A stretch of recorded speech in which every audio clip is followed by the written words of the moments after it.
अब तक तो सिर्फ कहा जा रहा था, लेकिन अब औपचारिक घोषणा कर दी गई है। कल्पना सोरेन चुनावी मैदान में उतर रही हैं। बड़ी खबर आपको बता दें, जेएमएम ने प्रत्याशियों के नाम की घोषणा कर दी है। गांडेय विधानसभा उपचुनाव को लेकर कल्पना सोरेन को प्रत्याशी घोषित किया गया है, तो वहीं जमशेदपुर सीट से समीर मोहंती का नाम भी घोषित किया गया है। बड़ी खबर इस समय की आपको बता रहे हैं, कल्पना सोरेन की औपचारिक नाम की घोषणा कर दी गई है जेएमएम की ओर से। गांडेय विधानसभा उपचुनाव से कल्पना सोरेन जेएमएम की प्रत्याशी होंगी, तो जमशेदपुर लोकसभा सीट से समीर मोहंती को पार्टी ने अपना प्रत्याशी घोषित किया है।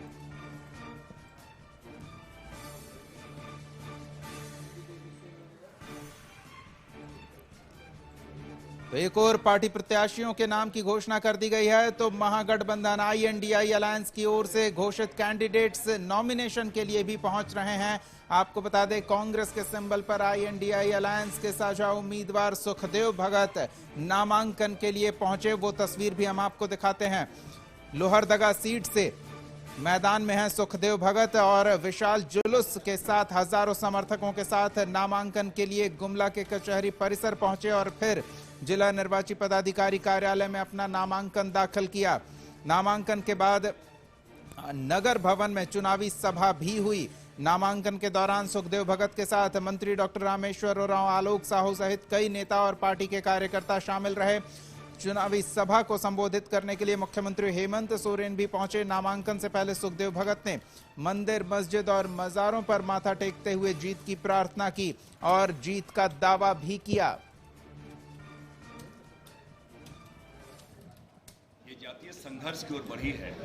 ये केवल धार्मिक उन्माद फैला के भावनात्मक मुद्दे उठा के ये इन प्रकार सत्ता में बने रहने चाहती है, जबकि हमारे जो ज्वलंत मुद्दे हैं, चाहे कृषकों के मुद्दे हैं, श्रमिकों के मुद्दे हैं, महंगाई के मुद्दे हैं, बेरोजगारी के मुद्दे हैं, इस पे ये मौन है।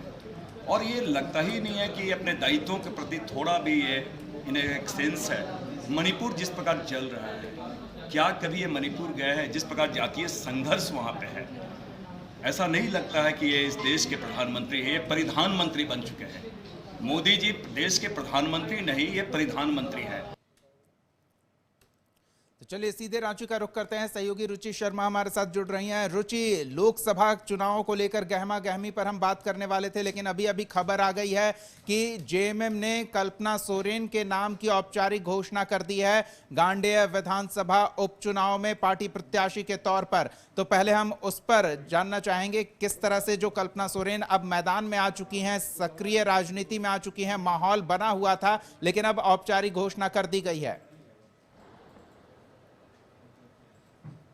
बिल्कुल बिल्कुल। देखिए, ये इंतजार हो रहा था दीपक कि कब गांडी विधानसभा के उपचुनाव की घोषणा जो है इंडी गठबंधन की तरफ से की जाएगी। यानी कि चूंकि पहले से भी झारखंड मुक्ति मोर्चा की वो सीट रही थी, डॉक्टर सरफराज अहमद से ये सीट खाली कराया गया था आनन फानन में, और उसके बाद यहाँ पर उपचुनाव होने की संभावना नजर नहीं आ रही थी। लेकिन जैसे कल्पना सोरेन देखिए लगातार एक्टिव दिख रही थी, क्षेत्र में जा रही थी, लोगों से मुलाकात कर रही थी।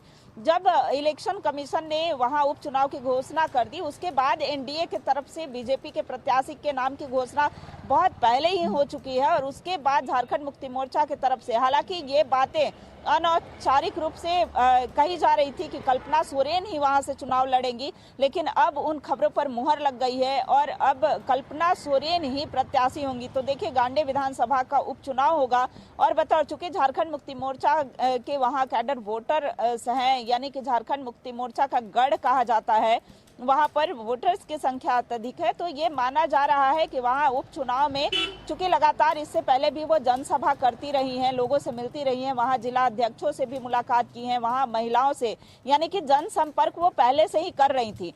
तो ऐसे में माना जा रहा था कि कल्पना सोरेन जो है उपचुनाव वहां से लड़ सकती हैं, लेकिन आज उस पर मुहर लग गई। देखिए, इससे पहले अगर डॉक्टर निशिकांत दुबे की बात करें, निशिकांत दुबे ने सोशल मीडिया पर पोस्ट किया था और उन्होंने कहा था कि वहां से पूर्व मुख्यमंत्री हेमंत सोरेन की पत्नी चुनाव लड़ेंगी। अनौपचारिक कई सारी बातें आ रही थी। यह भी कहा जा रहा था कि आगामी जो 4 जून को परिणाम आएंगे, उपचुनाव का जो परिणाम आएगा, उसके बाद मुख्यमंत्री का चेहरा तक बदला जा सकता है। यानी कि एक बार बार फिर से सत्ता परिवर्तन जो है वो देखने को मिलेगा। चंपई सोरेन के बजाय कल्पना सोरेन ही मुख्यमंत्री होंगी। हालांकि इस पर कशिश न्यूज जो है इसकी पुष्टि नहीं करता, फिर भी देखिए यह आने वाले दिनों में देखने वाली बात होगी। जिस तरीके से उनकी सक्रियता दिख रही है लगातार, वो सिर्फ झारखंड राज्य में ही नहीं, जहां भी इंडिया गठबंधन के चूंकि स्टार प्रचारकों की सूची में कल्पना सोरेन का भी नाम शामिल है, तो सिर्फ वो झारखंड राज्य में ही एक्टिव नहीं दिखेंगी। वो जहां भी सभा होगी इंडिया गठबंधन की तरफ से,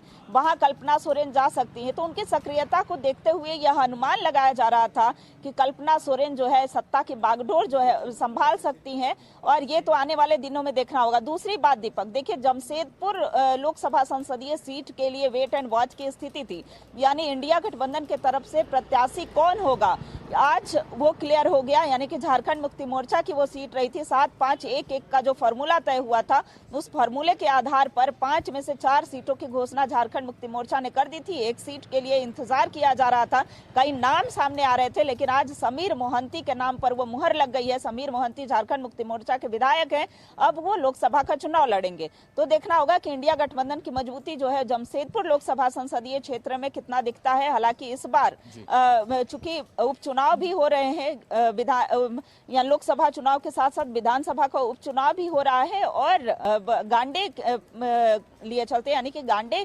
उपचुनाव की बात करें, चूंकि वहां पर जब लोकसभा के लिए वोट पड़ेंगे तो उस समय ईवीएम में 2 ईवीएम मशीनें होंगी, एक उपचुनाव के लिए वोटिंग होगा। तो देखने वाली बात होगी। हालांकि एनडीए की तरफ से यह दावा किया जा रहा है कि कमल फूल का बटन दबेगा, यानी कि एनडीए के प्रत्याशी के पक्ष में वोट पड़ेगा।